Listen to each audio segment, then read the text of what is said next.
السلام علیکم دوستو، یہ ویڈیو جو آپ دیکھ رہے ہیں یہ مالیگاؤں کے ایک دیرینہ خواب کی تعبیر ہے۔ یہ جو آپ ویڈیو دیکھ رہے ہیں یہ ہے مالیگاؤں آگرہ روڈ کا فلائی اوور برج جو کہ چالو ہو چکا ہے، جس کے تعلق سے مالیگاؤں کی عوام ایک حسرت و یاس بھری امید سے کئی سالوں سے راہ تک رہی تھی کہ کب یہ برج تیار ہوگا۔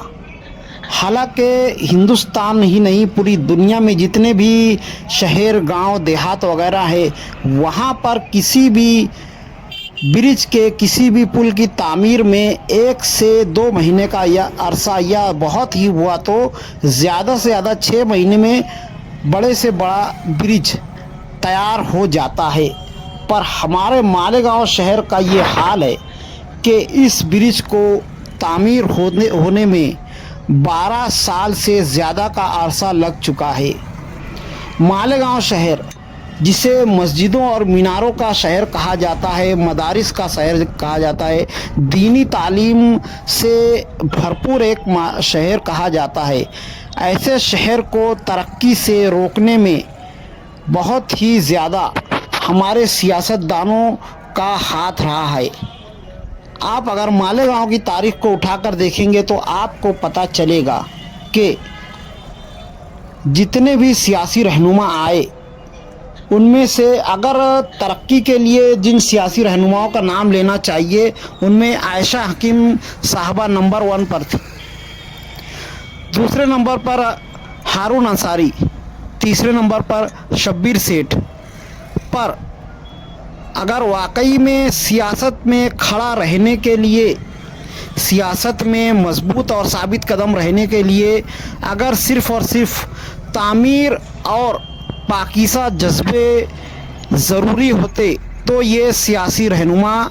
آج مالیگاؤں کو کہاں سے کہاں لے کر جا چکے ہوتے۔ پر افسوس کا مقام یہ ہے کہ شہر کی سیاسی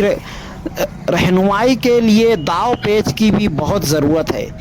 وہ کہا جاتا ہے نا، سام دام دنڈ بھید، یعنی سمجھاؤ، ڈانٹو اور پھر سزا دو، اور ان سب سے بھی بات نہ بنے تو چال بازی کا ساتھ لینا ضروری ہے۔ یعنی سیاست میں ٹکنے کے لیے چالاکیوں کی بہت ہی زیادہ ضرورت ہوتی ہے، اور ہمارے یہ جو 3 سیاسی رہنما ہیں، عائشہ حکیم صاحبہ، ہارون انصاری سر اور حاجی شبیر سیٹھ، یہ